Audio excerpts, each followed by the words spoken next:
మల్కాజ్గిరిలో ఉన్నటువంటి Saint Martin high స్కూల్లో స్థానికంగా ఉన్నటువంటి చాలా middle class, lower middle class కి సంబంధించినటువంటి మా సోదరులు అనేక మంది వాళ్ళ పిల్లల్ని క్వాలిటీ ఎడ్యుకేషన్ ఇక్కడ ఉంటుందన్నటువంటి ఉద్దేశంతో ఈ స్కూల్లో జాయిన్ చేయడం జరిగింది.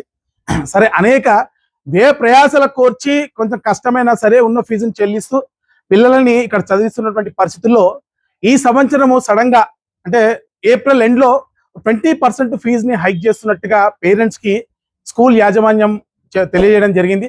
దీన్ని ప్రశ్నిస్తున్నటువంటి స్కూల్ విద్యార్థులకు సంబంధించినటువంటి పేరెంట్స్ ఎవరైతే ఉన్నారో వాళ్ళు యాజమాన్య ప్రిన్సిపల్ గారితో గతంలో కూడా మాట్లాడడం జరిగింది. ఒకేసారిగా 20% మరి మీరు ఫీజుని హైక్ చేస్తే ఇక్కడ ఫెసిలిటీస్ కూడా, వాటర్ కూడా కరెక్ట్ గా ఉండట్లేదు, మరి వాష్రూమ్స్ కూడా కరెక్ట్ గా ఉండట్లేదు, పిల్లలకి చాలా ఇబ్బందికరంగా మారుతా ఉంది. మీరు ఇంత ఫీజును ఒకేసారి పెంచితే భరించడం కూడా మాకు కష్టం అని చెప్పి ప్రిన్సిపల్ దృష్టికి తీసుకొస్తే ప్రిన్సిపల్ కొంత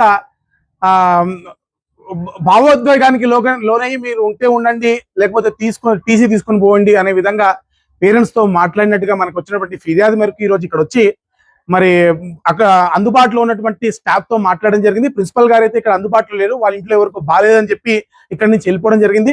వెంటనే లోకల్లో ఉన్నటువంటి మండల్ ఎడ్యుకేషన్ ఆఫీసర్ మనోహర్ గారితో కూడా ఫోన్ లో మాట్లాడడం జరిగింది.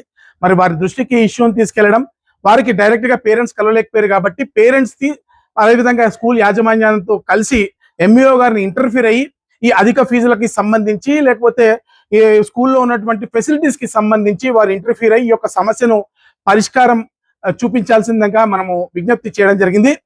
ఇప్పుడు కలెక్టర్ ఆఫీస్ లో ఉన్నాను, మండే కూడా మేము ఉంటలేను, ట్యూస్డే రోజు ఖచ్చితంగా స్కూల్ యాజమాన్యాన్ని పిలిపించి నేను మాట్లాడతాను.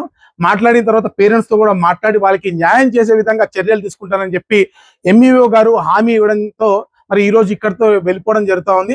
ఖచ్చితంగా మేము ఒకటే డిమాండ్ చేస్తా ఉన్నాము, ఎంఈఓ గారు లేదా ప్రభుత్వ అధికారులు ఎవరైనా సరే సంబంధిత ప్రభుత్వానికి సంబంధించినటువంటి ఎవరైనా రెస్పాన్సిబుల్ పర్సన్, స్కూల్ కి సంబంధించినటువంటి రెస్పాన్సిబుల్ ఎవరైతే డెసిషన్ తీసుకోగలరు, అంటే ఈ స్కూల్ అనేది ఒక వ్యాపారం కాదు, ఇది సామాజికంగా ఒక సేవ లాంటి విషయం అని మనందరూ కూడా గుర్తించాల్సిన అవసరం ఉంది. కాబట్టి ఇది పేరెంట్స్ కి ఇబ్బంది కాకుండా, ఎందుకంటే అందరూ కూడా మిడిల్ క్లాస్ పేరెంట్స్ ఇక్కడ చూసిన ఎవరు కూడా రిచ్ పెద్ద పెద్ద కోటీశ్వర్లు ఎవరు లేరు, మీరు అందరు చూస్తూ ఉన్నారు. అందరు కూడా చిన్న చితక ఉద్యోగాలు, వ్యాపారాల్లో చేసుకుని తమ పిల్లల భవిష్యత్తు బాగుండాలన్నటువంటి ఉద్దేశంతో పిల్లల్ని ఇక్కడ చేర్పించడం జరిగింది స్థానికంగా.